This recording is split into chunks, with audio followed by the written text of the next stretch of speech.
السلام علیکم ورحمۃ اللہ وبرکاتہ۔ استقبال کرتے ہیں آپ سبھی کا آپ کے چینل اور ایجوکیشن پہ۔ امید کرتے ہیں کہ آپ سب بخیر ہوں گے۔ آج ہم لوگ کوشچن آنسر کرنے والے ہیں حصہ نظم کا انڈیا گیٹ۔ نظم انڈیا گیٹ کا کوشچن آنسر کرنے والے ہیں، اس کے رائٹر ہے جگن ناتھ آزاد۔ مختصر ترین سوالات میں سوال نمبر 1 ہے، جگن ناتھ آزاد کب پیدا ہوئے؟ یعنی ڈیٹ پوچھا جا رہا ہے۔ جگن ناتھ آزاد 5 دسمبر 1918 میں پیدا ہوئے۔ کوشچن نمبر 2 ہے، جگن ناتھ آزاد کے والد کا نام کیا ہے؟ ان کے باپ کا نام کیا ہے؟ جگن ناتھ آزاد کے والد کا نام تلوک چندر ہے۔ تلوک چندر ہے۔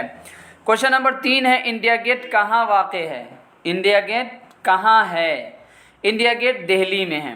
کوشچن نمبر 4 ہے، انڈیا گیٹ کی تعمیر کس نے کی ہے؟ آنسر ہے، انڈیا گیٹ کی تعمیر انگریزوں نے کی ہے۔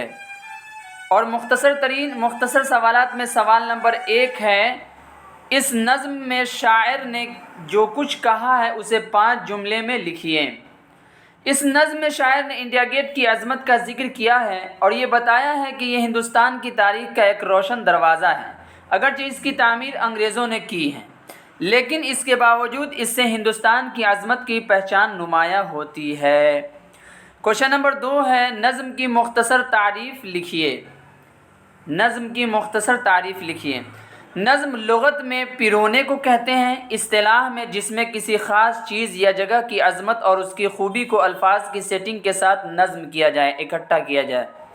نظم کہتے ہیں کسی چیز کو اکٹھا کرنے کو، پیرونے کو۔ جس طرح ہم ہار موتیوں سے پیروتے ہیں تو گویا کہ اسی طرح نظم کو اچھے الفاظ کے ساتھ، اچھے سیٹنگ کے ساتھ پیرویا جاتا ہے۔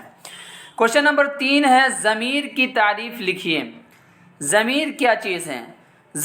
اس میں ضمیر وہ اسم ہے جو کسی نام کی جگہ استعمال ہو، جیسے اس، وہ، میں، ہم۔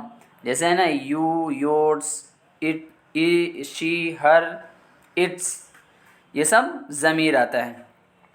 اس کے بعد کوشچن نمبر 4 ہے، جگن ناتھ آزاد کی مختصر حالات پر 5 جملے لکھیے۔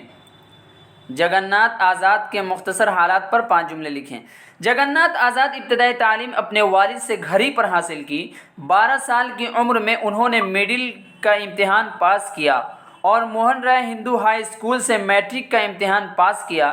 1933 میں ڈی اے وی کالج سے ایف اے کا امتحان پاس کیا اور 1942 میں پنجاب یونیورسٹی سے فارسی زبان میں آنرس کی ڈگری حاصل کی۔ اس کے بعد 1944 میں فارسی میں ایم اے کیا اور ملازمت اختیار کر لی۔ یہ ان کے بارے میں مختصر ڈیٹیلز تھا۔ اور اس کے بعد چلتے ہیں طویل سوالات کی طرف۔ طویل سوالات کا سوال نمبر 1 ہے، نظم کے پہلے بند کی تشریح کیجیے۔ نظم کے پہلے بند اس میں ہے جیسے کہ وہ رباعی ہے، اس میں 4 اس طرح تو یہ پورا ایک بند ہے، ٹھیک ہے۔ تو اسی طرح 4 لائن کا جو ہے وہ ایک بند ہے۔ تو پہلے بند یہ پورا 4 لائن کا ایک بند ہوا۔ تو پہلے بند کی تشریح یہ ہے، نظم کے پہلے بند کی تشریح۔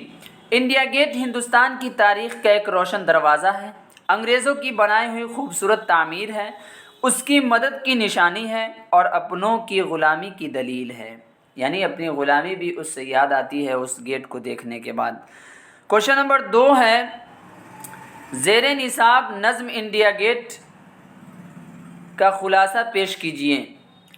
اس نظم میں شاعر نے انڈیا گیٹ کی عظمت کا ذکر کیا ہے اور یہ بتایا ہے کہ یہ ہندوستان کی تاریخ کا ایک روشن دروازہ ہے، اگرچہ اس کی تعمیر انگریزوں نے کی ہے اور ہندوستان کے جوانوں نے انگریزوں سے اس دیش کو آزاد کرایا ہے اور آزادی کے اس دروازے سے ہندوستان کی عظمت کی پہچان نمایاں ہوتی ہے۔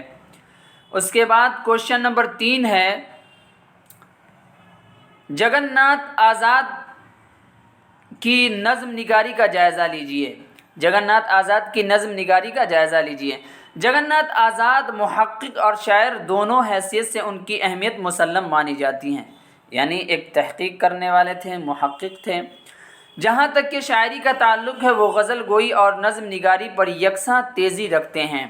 ایسا نہیں ہے کہ وہ صرف نظم میں ماہر ہوں اور شاعری میں نہ ہوں، بلکہ دونوں پہلو پر ان کا یکساں نظر رکھتے ہیں۔ ایک ایسا ہی صلاحیت ہے جیسا اس میں بھی ہو، جیسا شعر میں ویسا نظم میں۔